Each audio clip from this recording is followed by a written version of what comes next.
Hey guys, welcome back to my channel. Hope you all are doing well. So आपका बहुत बहुत स्वागत है एक तो मेरे चैनल पर। अगर आप पहली बार मेरे चैनल को विज़िट कर रहे हैं तो आप मेरे चैनल के डिस्क्रिप्शन में जाकर देख सकते हैं कि मेरा जो चैनल है वो मैं अकेली रन करती हूँ। मेरा नाम तरनजीत कौर है और मैं इस चैनल के ऊपर PTU BTech के related first second third semester के रिलेटेड जो है सब्जेक्ट्स उनको पढ़ाती हूँ। ठीक है। सो आज का जो हमारा वीडियो रहने वाला है वो है आपका मैथमेटिक्स 3 के ऊपर। मैथमेटिक्स 3 जो है इसमें बेसिकली जो आपका सिलेबस है वो प्रोबेबिलिटी और स्टैटिस्टिक्स के अराउंड जो है रहता है। ठीक है। सो सबसे पहले हम अपना स्टैटिस्टिक्स का यूनिट करने जा रहे हैं, आपका यूनिट नंबर 1 जो कि है मेजर ऑफ सेंट्रल टेंडेंसी। लेकिन इस यूनिट को करने से पहले हमें कुछ सारी बातें ऐसी हैं जो कि बेसिकली हमें पता होनी चाहिए, जो कि आपने छोटी क्लासेस में भी पढ़ी हुई हैं, जो कि आपके बेसिक्स हैं स्टैटिस्टिक्स के, जैसे कि आप मीन करते आए हैं, मोड, मीडियन, ये सारी चीज़ें जो हैं आपने छोटी क्लासेस में पढ़ी हुई हैं। हम जस्ट इसका एक रिकैप लेंगे और कुछ क्वेश्चन सॉल्व करेंगे। ठीक है। तो इस वीडियो में मैं आपको स्टैटिस्टिक्स की बेसिक और ये जो मेजर ऑफ सेंट्रल टेंडेंसी है इनके बेसिक्स के बारे में बताऊंगी। ठीक है। अगर कोई बच्चा जो है पहली बार ही मेरे चैनल को विजिट कर रहा है तो आपका बहुत बहुत वेलकम है मेरे चैनल के ऊपर। ठीक है। आप मेरे चैनल को सब्सक्राइब कीजिए, वीडियोस को लाइक कीजिए और शेयर कीजिए। ठीक है। ये बहुत ही वैल्यूएबल वीडियो रहने वाला है आप सबके लिए। Okay. So welcome to the wonderful world of statistics. जैसे कि फर्स्ट हमारी स्लाइड में लिखा हुआ है कि वेलकम है आपका वंडरफुल वर्ल्ड ऑफ स्टैटिस्टिक्स में। ठीक है। तो स्टैटिस्टिक्स एक ऐसी दुनिया है जो हमने खुद ही बनाई है अपनी कैलकुलेशन के लिए। हम क्या करते हैं, कुछ भी एक ऑब्जर्वेशन लेते हैं, उसमें देखते हैं कि इसका सेंट्रल पार्ट कौन सा है, यानी कि इसका एवरेज क्या निकलेगा, या हम क्या देखते हैं इसमें कौन सा ऐसा शब्द है, कौन सा ऐसा मतलब काउंटिंग का कुछ भी एक्स की वैल्यू मान लीजिए, तो वो क्या है कि हमें पता चले कि इसकी फ्रिक्वेंसी सबसे ज़्यादा है, उसको हम मोड मानते हैं। और मीडियन हम उसको मानते हैं जो इस सारी फ्रिक्वेंसी के सेंटर में बैठा होता है कोई भी वर्ड, उसे हम जो है मीडियन मानते हैं। ठीक है। सो अब आगे चलते हैं। इसमें जैसे कि आपका यूनिट है मेजर ऑफ सेंट्रल टेंडेंसी, तो हम इसमें मेजर्स ऑफ सेंट्रल टेंडेंसी के बारे में ही बात करेंगे। ठीक है। इसमें हम जानेंगे मीन के बारे में, मीडियन के बारे में और मोड के बारे में। तो सबसे पहले हमारे पास है टुडे वी विल, हम क्या क्या करेंगे आज, define the term statistics and data. अगर आपको स्टैटिस्टिक्स के बारे में नॉलेज गेन करनी है तो पहले आपको पता होना चाहिए कि डाटा क्या चीज़ है और डाटा को हम कैसे अरेंज करते हैं या उससे कैसे ऑब्जर्वेशन लेते हैं। ठीक है। सेकंड क्या है, define the concept of mean, median and mode. और हम इसके कंसेप्ट देखेंगे कि मीन कैसे बनता है, कैसे हम उसको कैलकुलेट करते हैं, मीडियन कैसे कैलकुलेट होता है और मोड कैसे कैलकुलेट होता है। इन सब के बाद में हम क्या करेंगे, compare and contrast qualitative data with quantitative data. फिर मैं आपको डाटा के टाइप्स जो कि क्वालिटेटिव और क्वांटिटेटिव हैं उनके बारे में बताऊंगी। ठीक है। तो सबसे पहले what is the understanding of the word statistics, हमें क्या अंडरस्टैंडिंग है स्टैटिस्टिक्स नाम के शब्द की। ठीक है। सो ये देखिए, स्टैटिस्टिक्स जैसे कि आपने अर्लियर क्लास में भी पढ़ा है, आपने 10th क्लास में स्टैटिस्टिक्स के बारे में पढ़ा होगा।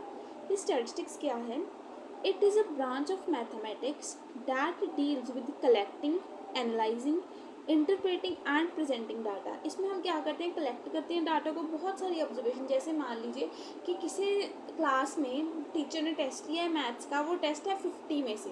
अब 50 में से किसी के 49 मार्क्स हैं, किसी के 47 मार्क्स हैं, किसी के 46 मार्क्स हैं, किसी के 30 की लाइन में मार्क्स हैं, किसी के 20 हैं, किसी के 19 है, 18 है, 10 है, 7 है, 6 है, 5 है। ठीक है। तो वो सारा जो डाटा है उसको एक टेबुलर फॉर्म में लिखने को हम स्टैटिस्टिक्स कहते हैं। ठीक है। उस डाटा को टेबुलर फॉर्म में लिख लिया, आप क्या करते हैं उसको एनालाइज करते हैं। एनालाइज कैसे करते हैं, जैसे कि क्लास इंटरवल बना देते हैं। अब जो 21 है, 23 है, 25 है, 29 है, 27 है, ये सारा डाटा क्या है 20 और 30 के इंटरवल के बीच में आता है। तो ये क्या किया हमने, एनालाइज कर लिया डाटा को कि ये इस इंटरवल में आएगा।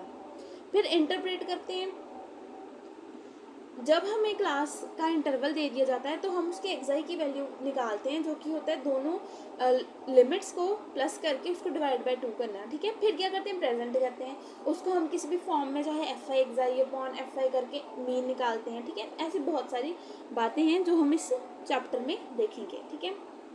Statistics helps in gathering information. इसमें क्या है, अगर हमने छोटी बात है जैसे क्लास का टेस्ट तो एक बहुत छोटी चीज़ है, लेकिन जब बिजनेस में हम स्टैटिस्टिक्स को यूज़ करते हैं तो बिजनेस का तो बहुत ज़्यादा जो है बजट टाइप होता है, जो सारी चीज़ें लिख कर बनानी होती है हमने, तब हमें इंफॉर्मेशन को गैदर करने में स्टैटिस्टिक्स काम करता है। और ये क्या बताता है हमें, अंडरस्टैंडिंग पैटर्न्स कैसे कैसे हो रहे हैं, कहीं पर कोई प्रॉफिट हो रहा है, लॉस हो रहा है, वो सारी बातें हमें स्टैटिस्टिक्स के अंदर पता चलती हैं। And making influences about the world around us, और जो भी हमारे आसपास का जो वर्ल्ड है उसमें जो जो चीज़ें हो रही हैं वो हम स्टैटिस्टिक्स के थ्रू जान सकते हैं, ठीक है, जो भी लेखा जोखा है, ठीक है। सो अब नेक्स्ट चीज़ है हमारे पास डाटा। अब स्टैटिस्टिक्स का हमने बता दिया कि भाई स्टैटिस्टिक्स क्या करता है, कलेक्ट करता है, इंटरप्रेट करता है, एनालाइज करता है, स्टोर करता है डाटा को। अब डाटा क्या है, डाटा क्या है, data it refers to any fact और figures that are collected with the intention of being presented, interpreted, analyzed। Data क्या है, ये वही वाले फैक्ट्स और फिगर्स हैं, वही वाली क्लास के बच्चों के मार्क्स हैं जो हम इकट्ठे करके अपने अपने डाटा को इंटरप्रेट करने वाले थे। यानी कि जो स्टैटिस्टिक्स का बेसिक नीड है वही डाटा है। स्टैटिस्टिक्स बनता है डाटा के साथ, और डाटा क्या है, जो स्टैटिस्टिक्स में चाहिए वो डाटा है।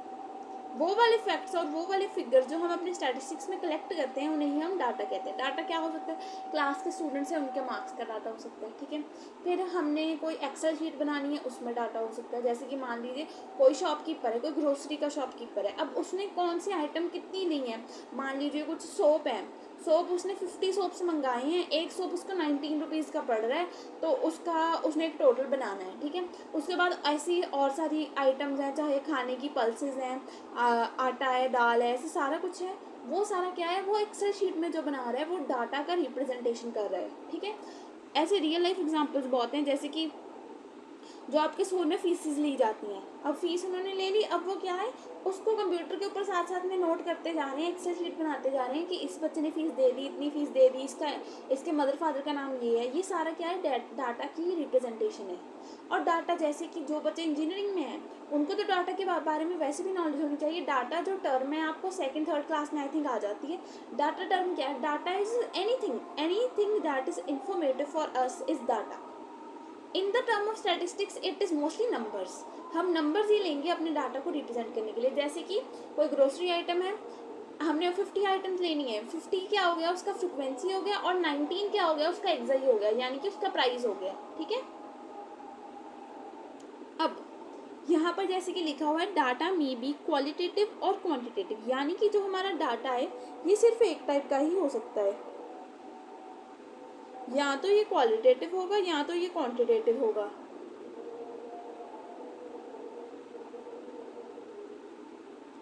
क्वालिटेटिव डाटा कौन सा होता है, डाटा दैट डिस्क्राइब्स करेक्टरिस्टिक्स और क्वालिटीज़, वो वाला डाटा जो कोई करेक्टरिस्टिक या क्वालिटी को डिस्क्राइब करता है हम उसे क्वालिटेटिव डाटा कहते हैं। यूजुअली डील्स विद लैंग्वेज, जो लैंग्वेज के साथ रिलेटेड डाटा है हम उसे क्वालिटेटिव डाटा कहेंगे। और quantitative data that can be measured और क्वांटिफाइड, जो कि हम मैथ्स में यूज़ करते हैं, वो हमारा क्वांटिटेटिव वाला डाटा होता है। क्वांटिटी आपको पता है ना, किसी चीज़ की अमाउंट, उसे हम क्वांटिटी कहते हैं। वैसे ही वर्ड बनाए क्वांटिटेटिव डाटा, यानी कि वो वाला डाटा जिसे कि हम मेजर कर सकें या जिसे कि हम क्वांटिफाई कर सकें। Usually deals with numbers, okay. अब नेक्स्ट देखते हैं। अब नेक्स्ट स्लाइड है हमारे पास जिसमें हमें बताया गया है स्टैटिस्टिकल एनालिसिस के बारे में। ये क्या होता है, it is specific method for analysing quantitative research data in statistic. It is most important to find the mean, median and mode. Analysis क्या है कि हम उस डाटा को लेते हैं, उसमें कोई भी कैलकुलेशन करेंगे, प्लस माइनस एडिशन सब्ट्रैक्शन करके, मल्टीप्लिकेशन डिवीजन करके उस डाटा को कुछ और फॉर्म में बना देते हैं, जैसे कि हम मीन फाइंड करेंगे, मीडियन और मोड फाइंड करेंगे, ठीक है। इन अ नटशेल, अब एक नटशेल में आपको शॉर्ट में बता दिया गया है, जैसे ऊपर से आपको बता दिया है कि ये चीज़ का मतलब क्या है। सबसे पहले क्या है, मीन हमारा क्या होता है, ये होता है किसी भी डाटा सेट का एवरेज। जैसे मान लीजिए अब मेरे पास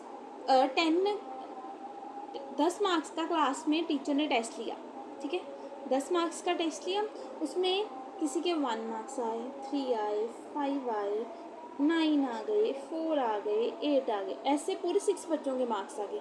अब मुझे इस सारे का एवरेज चाहिए, तो मैं क्या करूँगी, इन सबको प्लस करके डिवाइड बाय क्या कर दूँगी 6। 1 + 3 हो गया हमारा 4, 4 + 5 9, 9 + 9 18, 18 + 4 22, 22 + 8 30। अब ये 30 आ गया और इसको नंबर ऑफ आइटम से डिवाइड कर दूँगी। नंबर ऑफ आइटम कितनी है 6, यानी कि मेरा मीन क्या आ गया 5, यानी कि इन सब का एवरेज 5 है। मतलब अगर मैं सभी डाटा को जो है प्लस करके देखती हूँ तो मुझे ये पता चलता है कि पर सब्जेक्ट पर स्टूडेंट एक बच्चे के जो मार्क्स हैं वो 5 होंगे। अब मीडियन, इसमें से ही मैं आपको मीडियन फाइंड करना सिखा दूंगी। मीडियन हम कैसे फाइंड करते हैं, सबसे पहले हमारा जो गिवन डाटा होता है उसको हम अरेंज कर लेते हैं असेंडिंग या डिसेंडिंग ऑर्डर में, किसी भी एक में कर सकते हैं। जनरली हम असेंडिंग ऑर्डर में करते हैं। क्या क्या डाटा था, 1 था, 3, 4, 5, 7, 9, ठीक है।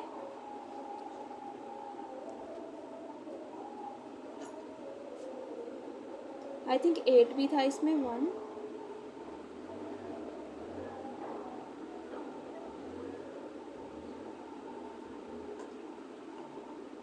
यहाँ पर चलो यहाँ पर 6 ले लो।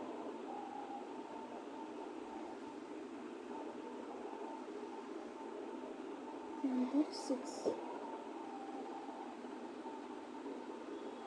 ठीक है।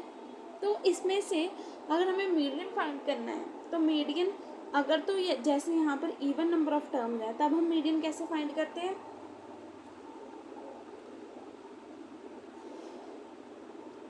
जब यहाँ पर इवन नंबर ऑफ टर्म्स है तो हमारे पास 2 मीडियन होते हैं, यानी कि हम देखेंगे कि सेंटर में कौन सा है। सेंटर में भी कोई भी नहीं है, यहाँ से 2 मैंने छोड़ दिए, यहाँ से 2 नंबर छोड़ दिए, तो ये दोनों सेंटर वाले क्या बन जाएंगे, मेरे मीडियन। मोड क्या है, जो मोस्ट अकरिंग है। अब मोस्ट अकरिंग के लिए मैंने यहाँ पर एक 3 और लगा दिया, तो इसका मोड बन जाएगा 3। Most occurring digit in the data is the mode. Okay, ये तो आपने जर्नल जो है छोटी क्लासेस में भी ये सारी चीज़ें पढ़ी हुई होंगी, ठीक है। अब आगे चलते हैं। फॉर एग्जाम्पल, अब इन्होंने एग्जाम्पल के थ्रू से समझाया है। सबसे पहले है, there are 4 boys in a 9th grade class, find the mean, median and mode of using this set of data. सबसे पहले हमारे पास 4 बॉयज़ का नाम लिखा हुआ है, जो कि है ल्यूक, माइक, इयान, कॉनर। तो इनकी हाइट है 176 centimetre, 178 centimetre, 178 centimetre and 189 centimetre. तो अब इसमें सबसे पहले हम मीन फाइंड करेंगे। मीन का फॉर्मूला आप साथ साथ में कोई फार्मूला शीट बनाइए, उसमें सारे फार्मूलाज लिखते जाइए। सबसे पहले हमारा फार्मूला रहने वाला है मीन का formula. Formula for finding the mean, ये किसके लिए है, इंडिविजुअल सीरीज़ के लिए। डिस्क्रीट के लिए मैं आपको अलग से लिखाऊंगी। यहाँ पर लिखिए इंडिविजुअल सीरीज़, इंडिविजुअल सीरीज़। अब आपके मन में क्वेश्चन अराइज होगा कि भाई इंडिविजुअल सीरीज़ कौन सी होती हैं। इंडिविजुअल सीरीज़ वो सीरीज़ होती हैं जिसमें कोई भी फ्रिक्वेंसी नहीं दी हुई होती और ना ही कोई क्लोज इंटरवल होता है। Individual series have x only, x only यानी कि एक्स की वैल्यू ही होगी, ठीक है। और इसमें कोई भी जो है आपको फ्रिक्वेंसी नहीं दी होगी, फ्रिक्वेंसी नहीं होगी, ना ही कोई क्लास इंटरवल होगा, ठीक है। ये बातें अपने ध्यान में रखनी है। फिर मीन का जो हमारा फॉर्मूला होता है, मीन का हमारा फॉर्मूला क्या होता है, mean is equal to sum of observation upon total number of observation. Mean हमारा होता है sum of observation upon total number of observation, ठीक है। सम ऑफ ऑब्जर्वेशन को हम सबसे पहले तो हम मीन को डिनोट करते हैं एक्स बार से, एक्स बार से हम मीन को डिनोट करते हैं। सम ऑफ ऑब्जर्वेशन को हम ऐसे लिख सकते हैं, x1 से लेकर xn तक सारी टर्म्स, और sum total number of observation को हम n लिख सकते हैं, ठीक है। इस तरीके से आप मैथ में शो कर सकते हैं या इस तरीके से भी ठीक है वैसे तो, जिससे आपको इसका मतलब पता होना चाहिए। अब जैसे कि हमें एग्जांपल दी हुई थी कि हमें ये 4 चीज़ें दी हुई हैं, तो अगर हम इसके सम ऑफ ऑब्जर्वेशन करते हैं तो 176 प्लस 178 प्लस 178 प्लस 189 किया तो हमारे पास टोटल आ गया 721। और मीन के फॉर्मूले के अकॉर्डिंग हमारा फॉर्मूला तो था sum of observation upon total number of observation. जो 4 लड़कों की हाइट ली तो हम इसको 4 से डिवाइड कर देंगे तो हमारी मीन हाइट आ जाएगी 180.25 centimetre. So the mean then is 180.25 centimetre. ठीक है, तो क्या किया, 4 लड़कों की हाइट का ऑब्जर्वेशन लिया, उनको हमने प्लस किया हाइट जो थी। ठीक है, जो प्लस करके हमारे पास सम आया उसको हमने डिवाइड कर दिया नंबर ऑफ़ इंडिविजुअल के साथ। नंबर ऑफ़ इंडिविजुअल हमारे कितने थे, 4 इंडिविजुअल थे। सो इनको डिवाइड करके हमारे पास क्या आ गया, मीन, जो कि है हमारा 180.25 सेंटीमीटर। ठीक है, क्लियर कर देंगे इसको। अब आगे चलते हैं, formula for finding the mode. अब मोड को फाइंड करने के लिए फॉर्मूला गिवन है यहाँ पर। देखिए यहाँ पर फॉर्मूला इन्होंने दिया हुआ है आपको एफ एम की टर्म्स में। एफ एम को जनरली बुक्स में आपने देखा होगा एफ एम नहीं लिखा होगा, लिखा होगा एफ नॉट। ठीक है, तो आप यहाँ पर एफ नॉट भी कर सकते हैं, यहाँ पर एफ एम ही रहने दीजिए। और नीचे यहाँ पर लिखा होगा two F naught minus F one minus F two. तो ये वाली बात और ये वाली बात सेम है। ठीक है, एफ नॉट और एफ एम तो सेम ही है। ठीक है, तो मोड का फॉर्मूला होता है हमारा एल प्लस एल हमारी होती है lower limit of model class, plus H होता है हमारा क्लास साइज, एफ एम या एफ नॉट होता है frequency of the model class, F one होता है frequency of the class preceding the model class. फिर नीचे एफ एम और एफ एम 2 एफ एम हो गए, यानी कि ये होता है 2 इंटू एफ एम। इसे हम इस तरीके से या इस तरीके दोनों से लिख सकते हैं। ठीक है, 2FM या 2F0। इसका मतलब क्या होता है, 2 मल्टीप्लाई कर देते हैं हम मॉडल क्लास की फ्रिक्वेंसी में, उसमें से माइनस करते हैं हम प्रीसीडिंग क्लास की फ्रिक्वेंसी, फिर उसमें से हम माइनस करते हैं सक्सीडिंग क्लास की फ्रिक्वेंसी। ओके, सो ये आप चीज़ें लिख लेना। ये देखिए यहाँ पर सारा बताया हुआ है आपको क्या क्या है। L is the lower limit of the model class, ठीक है। F1 is the frequency of the class preceding the model class, F2 is the frequency of the class succeeding the model class। मतलब model class में ऐसे 3 frequencies होंगी। ठीक है, centre में होगी F0, F1 होगी F0 के ऊपर और F2 होगी F0 के नीचे। ठीक है, और FM या F0 क्या है आपका, फ्रिक्वेंसी ऑफ मॉडल क्लास। इनको इस स्लाइड्स में M के साथ इसलिए शो किया गया है ताकि ये पता चल जाए कि ये फ्रिक्वेंसी मॉडल क्लास की है। ठीक है, अदरवाइज आप F0 भी लिख दो FM भी लिख दो, कोई इसमें गलती नहीं है। ठीक है,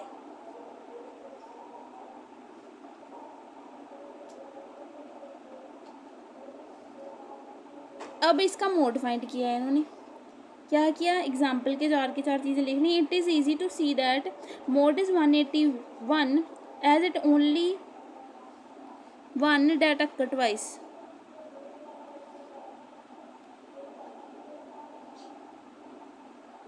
यहाँ पर इनसे गलत लिखा गया है, यहाँ पर आना था 178। मोड का सिंपली मतलब होता है जो सबसे ज़्यादा अक्करिंग हो।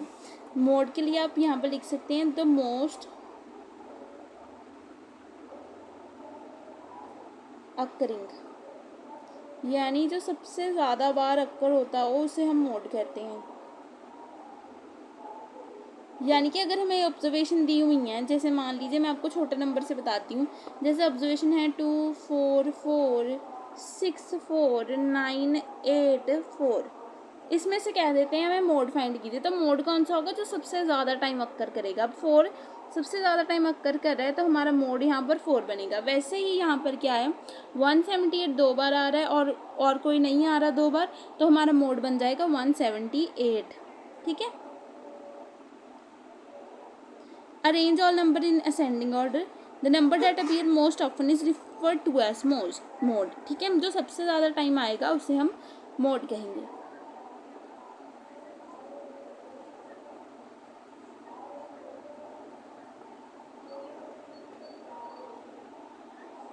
Formula for finding the median.